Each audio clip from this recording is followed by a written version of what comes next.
Besok kita akan melihat prosesi bagaimana Bapak Prabowo ketika dilantik menjadi seorang presiden, beliau akan mengambil sumpah dengan kalimat, demi Allah saya bersumpah memenuhi kewajiban sebagai Presiden Republik Indonesia dengan sebaik-baiknya.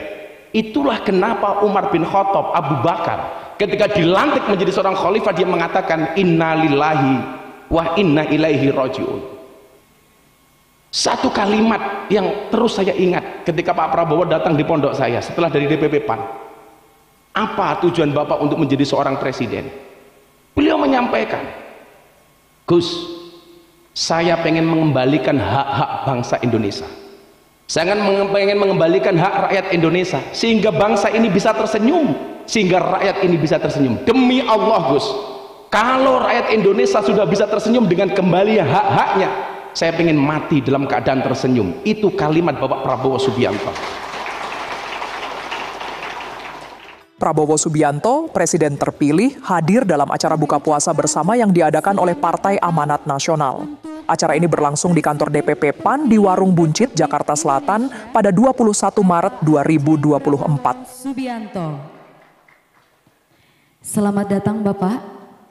Kegiatan ini merupakan kegiatan buka puasa bersama pertama usai Prabowo Subianto dan Gibran Rakabuming Raka diputuskan oleh KPU dalam keputusan KPU nomor 360 tahun 2024 menjadi pasangan calon presiden dan calon wakil presiden terpilih. Sebelum berbuka puasa, Prabowo dan jajaran PAN mendengarkan ceramah singkat dari Gus Miftah. Prabowo terlihat duduk di samping Ketua Umum PAN, Zulkifli Hasan, sembari menyimak ceramah dari Gus Miftah. Ramadan tahun lalu kita di sini berkumpul mentasbihkan Pak Prabowo sebagai calon presiden, dan hari ini Ramadan menjadi saksi kantor DPP PAN, tempat pertama yang dikunjungi Pak Prabowo setelah resmi oleh KPU. Kita semuanya bisa belajar dari Pak Prabowo bahwa sukses itu melalui banyak proses, bukan banyak protes. Semoga Pak Prabowo sehat dan panjang umur. Amin. Ketua Umum PAN, Papi yang sangat kita cintai, tepuk tangan untuk Papi Zulkifli Hasan. Setelah 2014, 2019, akhirnya 2024 PAN ikut merayakan kemenangan. Terima kasih Papi atas undangannya. Kalau Papi telepon, saya agak senang. Tanpa ada sidang isbat, THR saya sudah nampak. Tokoh-tokoh senior, Bapak Hatta Rajasa, dan Bapak Ibu sekalian yang saya muliakan, 18 menit menjelang buka puasa, alhamdulillah pas, karena Pak Prabowo 08 pas 18 menit. Untungnya tidak 16 menit. Bapak Ibu yang saya muliakan, Allah Subhanahu wa Ta'ala menyapa umatnya untuk berpuasa itu dengan kalimat wahai orang beriman, bukan wahai orang Islam. Kita bisa melihat Al-Baqarah 183, ya ayyuhalladzina amanu kutiba alaikumusiyam, wahai orang-orang yang beriman, kewajiban kepada kalian untuk berpuasa. Pertanyaan sederhananya, kenapa puasa diperintahkan oleh Allah untuk orang beriman, bukan untuk orang Islam? Jawaban sederhananya adalah, ketika seseorang mentasbihkan dirinya sebagai muslim itu belum tentu mukmin. Tetapi ketika seorang itu mukmin, sudah barang tentu dia menjadi seorang muslim. Maka ketika seseorang dikatakan Islam, cukup dengan kalimat al-Islam antashhada bi annallah ta'ala, meyakini bahwa Allah itu sebagai Tuhan, Nabi Muhammad sebagai utusan, bla bla bla dan seterusnya. Maka karakteristik seorang muslim itu bahkan bisa dilihat dari identitas dohirnya. Kayak Papi Zulkifli pakai baju takwa, kemudian pakai peci, semua orang mengatakan ini muslim. Dan kehebatan Papi Zul ini satu, kalau subuhan pecinya mesti penuh dengan uang, karena diberikan kepada imam masjid, kepada penjaga masjid, kepada orang yang di jalan. Itulah bedanya Papi Zul dengan kita. Kalau Papi Zul pecinya seperti dompet, kalau kita dompetnya seperti peci. Hanya dari karakter muslim dilihat dari pakaiannya. Ibu-ibu pakai pakaian muslimah, Anda dikatakan Islam hanya melihat pakaiannya. Makanya kemudian orang Indonesia banyak gagal paham ketika harus membedakan mana budaya, mana agama. Contoh peci. Peci ini bukan agama tapi budaya. Maka namanya songkok nasional, bukan songkok Islam. Maka orang Kristen, orang Katolik, orang Hindu, orang Buddha itu juga berhak menggunakan peci. Itulah alasan kenapa saya menggunakan belangkon. Karena Muslim tidak harus berpeci tapi juga boleh pakai belangkon. Ini kalau saya di Arab, belangkon saya ini masyhur. Orang Arab tanya sama saya, "Mahada, ini apa?" Saya bingung, belangkon itu bahasa Arabnya apa? Saya jawab, "Hada belangkon."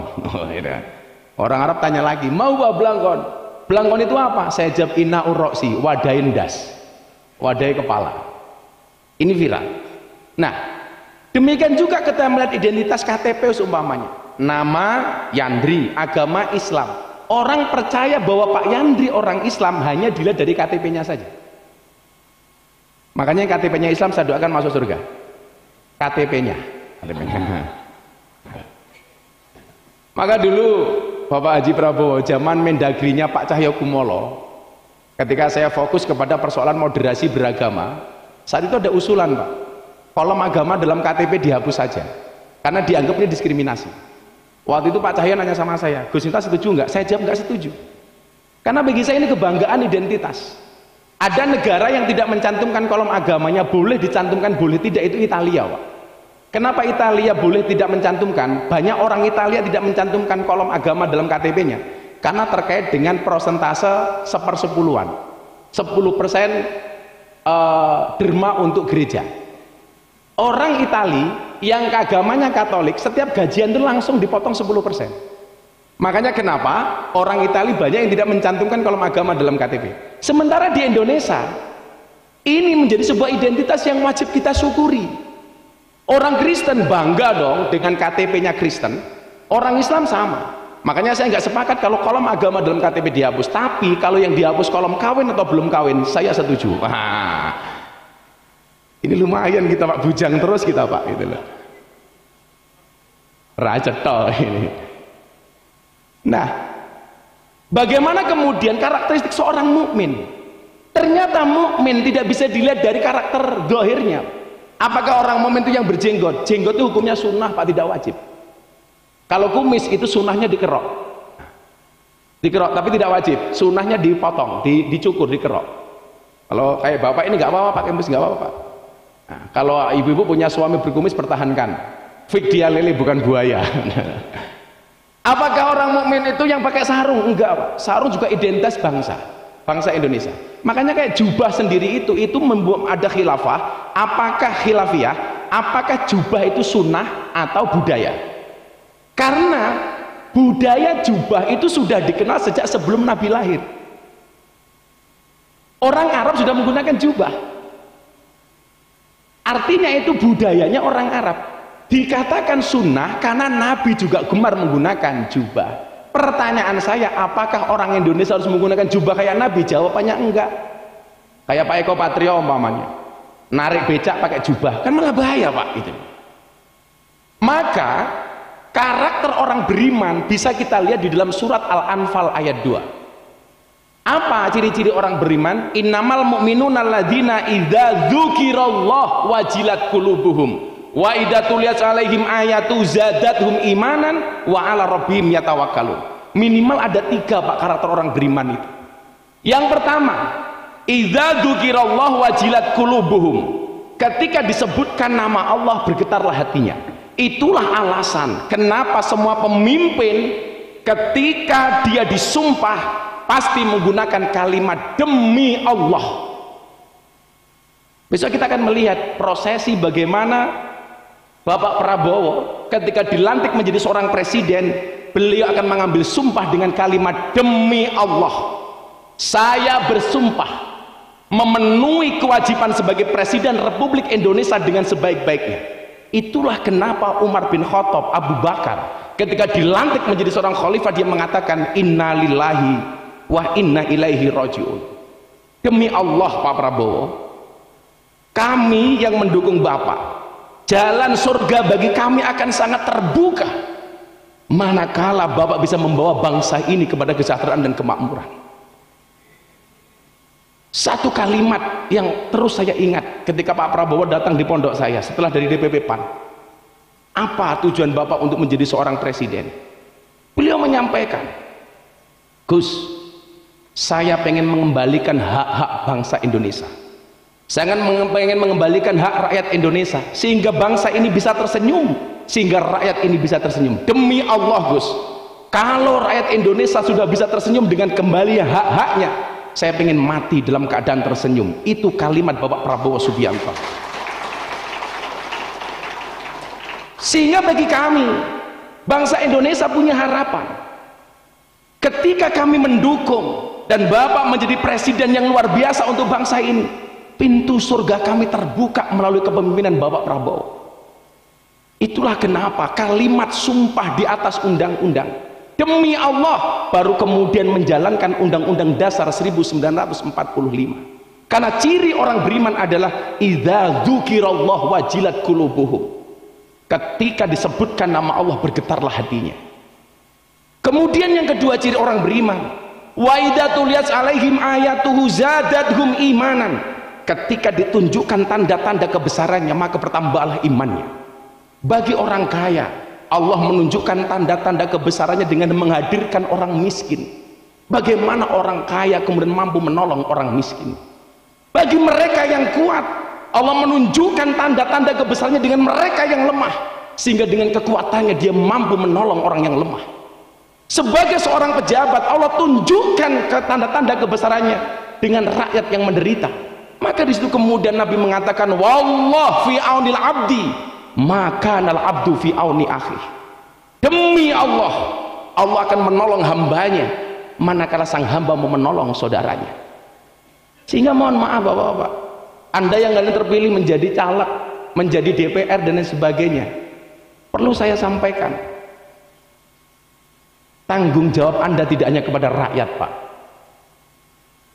Makanya kemarin saya sindir, saya bilang, saya itu sekarang kalau buka puasa dikasih es teh manis, gulanya tidak pernah saya aduk. Kenapa? Supaya manisnya di akhir. Kenapa? Karena kalau manisnya di awal sudah biasa, kayak mulutnya caleg. Allah mengingatkan kita bagaimana orang miskin itu menjadi tanggung jawab negara. Itu tanda-tanda kebesaran Allah. Makanya kenapa kemarin saya bilang saya itu jualan programnya Pak Prabowo gampang, Pak. Soal makan gratis, apalagi saya NU, Pak, yang identik dengan makanan gratis. Ketika Nabi Ibrahim membangun Ka'bah bersama Ismail, Ka'bah selesai, Allah datang kepada Ibrahim. Apa kata Allah kepada Ibrahim? Ya Ibrahim, wahai kekasihku Ibrahim, luqmatan fi batni ja'i, satu suap nasi di perutnya orang miskin, khairun indi, itu lebih baik bagiku kata Allah, min bina'il Ka'bah, daripada membangun Ka'bah. Ka'bah yang begitu fenomenal derajatnya menurut Allah, itu lebih baik bagi Allah ketika kita menyantuni orang miskin, ketika kita menolong orang miskin. Dan ini tugas negara, dan ini menjadi program prioritas bagi Pak Prabowo. Sehingga sering saya sampaikan, orang kaya itu dikatakan al-ghina man qana'a wal fakir man toma'a. Orang kaya itu adalah orang yang merasa cukup, sementara orang fakir itu adalah orang yang tomak. Calon-calon anggota DPR PAN ingat ya, tomak itu hurufnya ada 3, Pak. Tok, mim, ain. Bentuk tiga-tiganya gak ada yang bagus, Pak. Tok bokongnya besar, badannya kecil. Mem kepalanya besar, kakinya kecil. Yang paling celaka ain, Pak. Mulutnya besar, perutnya gede, Pak. Hati-hati, Pak. Makanya saya bilang, idealnya pemimpin itu ya harus kaya dulu baru jadi pemimpin, bukan jadi pemimpin baru kaya. Orang yang sudah selesai dengan urusan pribadinya itu baru ideal untuk menjadi pemimpin. Contoh kecilnya, saya bilang dulu ketika saya membangun pondok, warga tanya, istri saya tanya sama saya begini, Beb,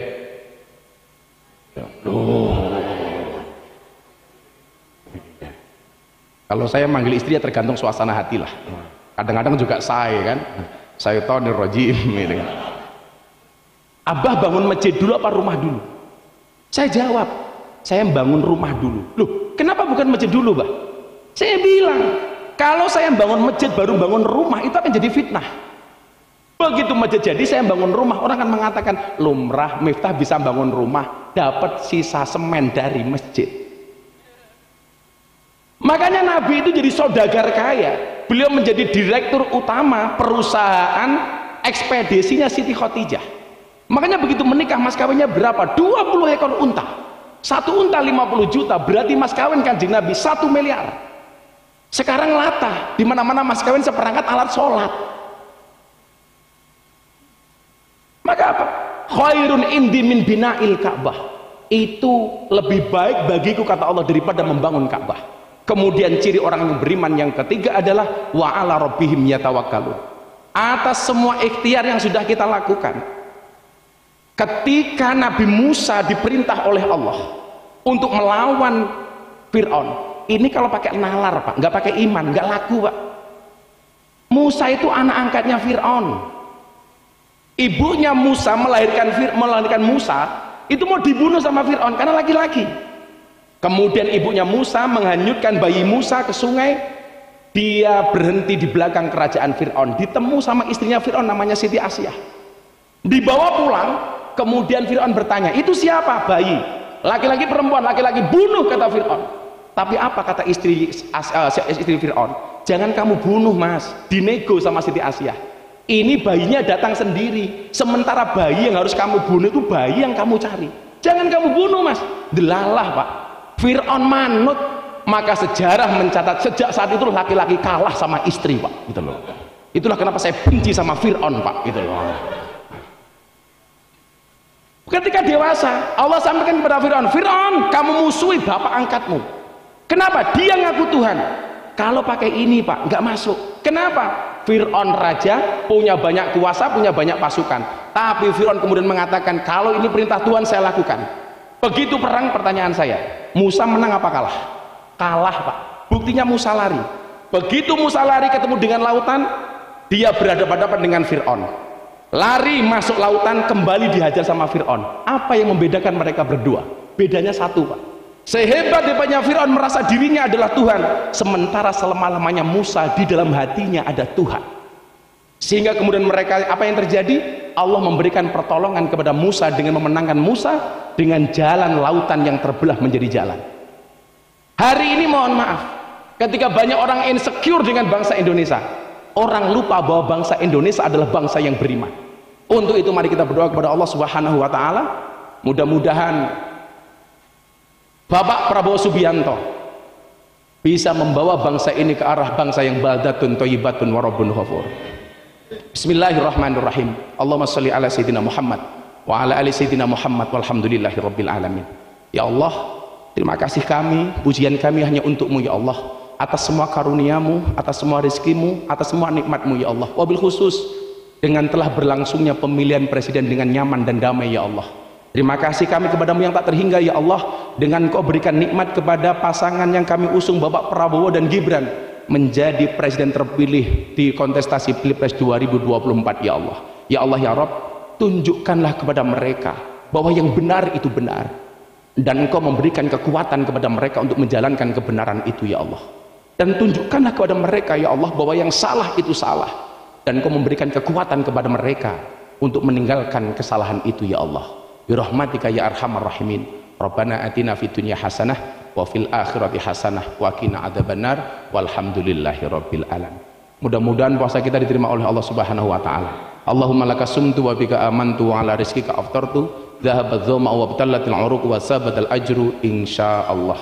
Terima kasih. Assalamualaikum warahmatullahi wabarakatuh. Assalamualaikum.